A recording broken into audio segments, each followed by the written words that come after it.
Nitekane umunezero nsubire ngusuhuze nkuhakaze nshuti mukunzi wacu wobandanya kubana natwe ngaha kuri ino mboneshakure igushikiriza amakuru, ibiganiro kumwe n'inkuru bigezweho biriko biravugwa irya nino mu gihugu cacu ciza c'Uburundi ndetse no hakurya y'imbibe z'igihugu c'Uburundi mu yandi makungu. Ndaguhaye kaze, ndaguhaye mwaramutse neza cange mwiriwe bivanye n'aho umwe wese adukurikira aherereye. Wowe udukurikira uri mu gihugu c'Uburundi nunyemerere ngusuhuze, ndaguhaye mwiriwe neza, ndetse nawe udukurikira uri hakurya y'imbibe z'igihugu c'Uburundi ndaguhaye mwaramutse cange mwiriwe bivanye n'aho uherereye.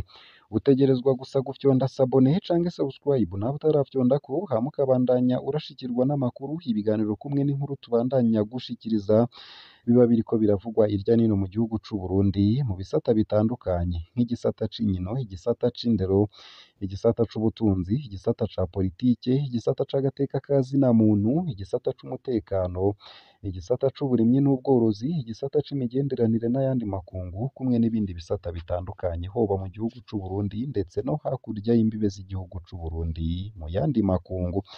Ndaguhaye kaze. Ano makuru rero harabafatiye ku ngingo nkuru zikurikira. Igihugu c'Ubushinwa kizoterera amafaranga angana n'umuriyoni n'ibihumbi 500 y'amanyamerika mu mugambi wo kugaburira abanyeshure ku mashure. Ni inkuru nziza, ni n'inkuru iteye umunezero. Ivyo rero ni ivyashikirijwe n'umuserukizi w'igihugu c'Ubushinwa mu Burundi, Zhao Jiangping, mu mubonano yahawe n'umutambukanyi w'umukuru w'igihugu Angeline Ndayishimiye mu kigo OPDD kuri uyu wa 21 Munyonyo 2023.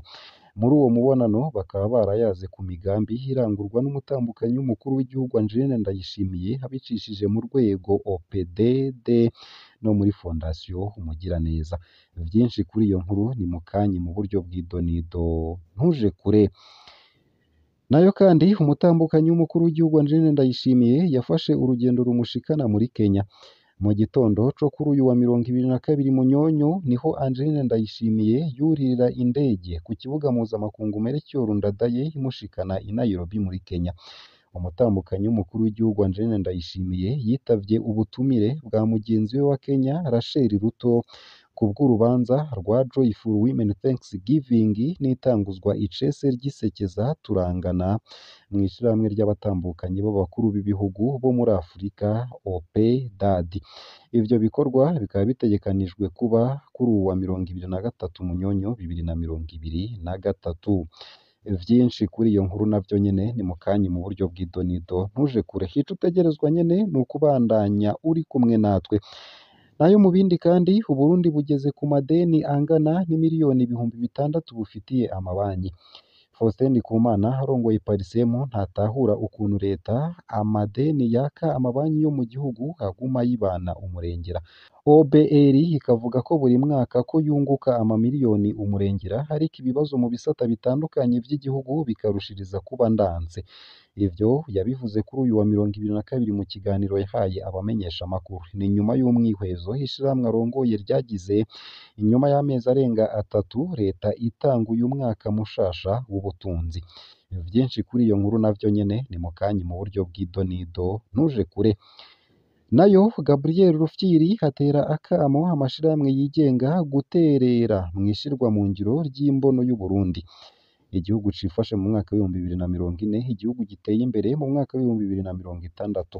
Uwarongoye ishirahamwe Orikome akaba yabishikirije kuri uwa 21 z'ukw'icumi mu ruganda rwo kurabira hamwe icokorwa kugira ngo Uburundi bushike kuri iyo mbono y'igihugu cifashe mu mwaka w'ibihumbi 2040, igihugu giteye imbere mu mwaka w'ibihumbi 2060. Gabriel Rufyiri akaba avuga ko amashirahamwe yigenga hategerezwa gufata nkama inkingi zitanu zigize irya mbono y'umukuru w'igihugu c'Uburundi imbere yamaze kuba imbono y'igihugu cose. Izo nazo ndibuzigushikirize mu buryo bw'idonido muri ano makuru ntuje kure. Ico utegerezwa nyene ni ukubandanya kubana natwe. Nayo hanze y'imbibe z'igihugu c'Uburundi ndibugushikirize iyi nkuru ivuga ko haheze indwi irenga amashirahamwe HCR na PAMU bagabanije ibifungurwa bigenewe impunzi zo mw'ikambi ya Mahama. Kubw'izo mpunzi itangazo ry'igabanywa ry'ivyo bifungurwa ryari ryatanzwe n'ayo mashirahamwe abiri, ariko impunzi ntizavyumva. isayo gusa ayo hamwe n'ayandi ni mu kanya mu buryo bw'idonido ntuje kure ico utegerezwa gusa nyene ni ukubandanya ubana natwe. Ano makuru ku buryo buramvuye rero nunyemerere nyatangurire kuri ino nkuru ivuga ko igihugu c'Ubushinwa kizoterera amafaranga angana n'umuriyoni n'ibihumbi 500 y'amanyamerika mu mugambi wo kugaburira abanyeshure ku mashure. Ivyo ni ivyashikirijwe n'umuserukizi w'igihugu c'Ubushinwa mu Burundi Zhao Jianping mu mubonano yahawe n'umutambukanyi w'umukuru w'igihugu Angeline Ndayishimiye mu kigo OPDD kuri uyu wa 21 Munyonyo 2023. Muri uwo mubonano bakaba barayaze ku migambi irangurwa n'umutambukanyi w'umukuru w'igihugu Angeline Ndayishimiye abicishije mu rwego OPDD no muri Fondation Umugiraneza nk'uko vyashikirijwe kandi n'umunyamabanga nshingwabikorwa Jean Bosco Girukwishaka mu rwego rw'ibiro vy'umutambukanyi w'umukuru w'igihugu rujejwe iterambere OPDD. Igihugu c'Ubushinwa kiriko kirashigikira umugambi Panda ushigikira abanyeshuri ba Nahonikora mu kubaha ibikoresho n'ivyo bafungura. Kubw'uwo mugambi abanyeshuri bakaba bagiye kuronka vuba ibikoresho bingana n'ibihumbi 5 bitanzwe n'Ubushinwa. Nayo mu mugambi wo kugaburira abanyeshure Ubushinwa bukaba bwariyemeje guterera amafaranga y'amanyamerika angana n'umuriyoni n'ibihumbi 500 bubicishije mw'ishirahamwe PAM rishigikira leta muri uyu mugambi. Ni inkuru nziza nyene ni n'inkuru iteye ivyishimo. Nayo mu bindi kandi womenya ko ngo Burundi bugeze ku madeni angana n'imiliyoni ibihumbi 6 bufitiye amabanki.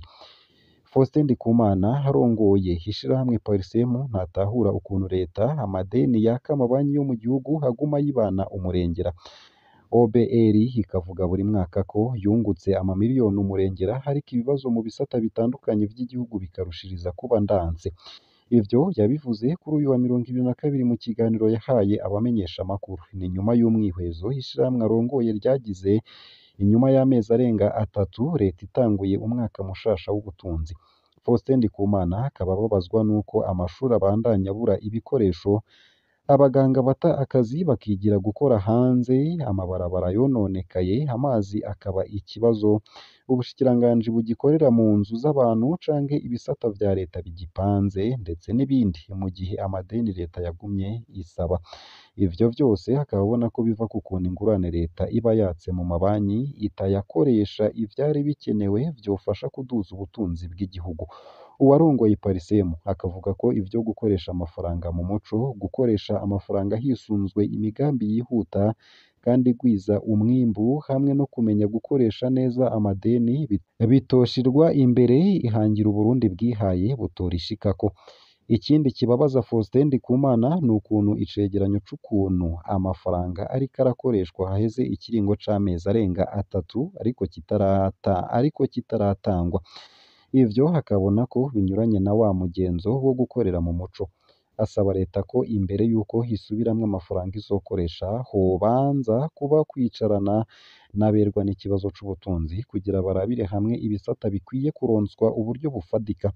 Faustin Ndikumana arasaba kandi ko inzego zirwanya igiturire canke zicungera uko amafaranga akoreshwa zohabwa inguvu kugira zikore akazi kazo. Nayo ku kijanye no gutunganya neza imigambi, uwarongoye Parsem abona ko ubushikiranganji bujejwe gutunganya ibikorwa vya leta bwosubizwaho gutyo ntihasubire kuba imigambi ihitamwo itizwe neza bikarangira ata karusho izaniye igihugu. Nayo mu bindi kandi Gabriel Rufyiri hatera akamo amashirahamwe yigenga guterera mw'ishirwa mu ngiro ry'imbono y'Uburundi. Igihugu cifashe mu mwaka w'ibihumbi 2040, igihugu giteye imbere mu mwaka w'ibihumbi 2060. Uwarongoye ishirahamwe Oricom akaba yarabishikirije kuri uwa 21 z'ukw'icumi mu ruganda rwo kurabira hamwe icokorwa kugira Uburundi bushike kuri iyo mbono y'igihugu cifashe mu mwaka w'ibihumbi 2040, igihugu giteye imbere mu mwaka w'ibihumbi 2060. Gabriel Rufyiri akaba avuga ko amashirahamwe yigenga hategerezwa gufata nkama ingingo zitanu zigize irya mbono y'umukuru w'igihugu c'u Burundi mbere yamaze kuba imbono y'igihugu cose. Izo nazo nivyo leta yiyemeje gukora bijanye n'intwaro ibereye. ibijanye n'ingene ubutunzi buzoza buraduga butera imbere ico yise efficacité économique, ivyo gusangira ivy'igihugu hatawandya wangura équité sociale, ivyo gukingira ibidukikije hamwe n'imico kama, guteza imbere gufashanya n'amakungu. Uwarongoye Oricome akaba ahamagarira ayo mashirahamwe yigenga gufasha leta mu gutora imigambi, kwegeranya no gukurikirana ishirwa mu ngiro ry'imigambi ya leta kugira ngo mu mwaka w'ibihumbi 2040 Uburundi azoba ari igihugu cifashe koko. Nayo Diomede Ninteretse, umuhinga mu vy'ubutunzi, akaba yamenyesheje ko kugira Uburundi buzobe igihugu cifashe ari uko umwimbu utegerezwa kurwizwa, hakaba gushora hanze vyinshi bishoboka, umwenegihugu ave ku madorari 28 ku kwezi aje nko ku madorari 2000 ku kwezi. Abafashanya ibikorwa vy'iterambere bazane amafaranga y'agaciro, amakori n'amatagisi agabanuke, habe gufungura bikwiye ku benegihugu. Ngaha akaba ariho nsoreje ano makuru nari naguteguriye ariko aravugwa irya nino mu gihugu c'u Burundi ndetse no hakurya y'imbibe z'igihugu c'u Burundi. Ico utegerezwa gusa ni ugufyonda sabone canke subscribe nawe utaravyondako, hama nyene ukabandanya urashikirwa n'amakuru, ibiganiro kumwe n'inkuru vyose tubandanya gushikiriza biba biriko biravugwa irya nino hoba mu gihugu c'u Burundi ndetse no hakurya y'imbibe z'igihugu c'u Burundi mu yandi makungu. Ndakwipfurije kugira umunsi mwiza.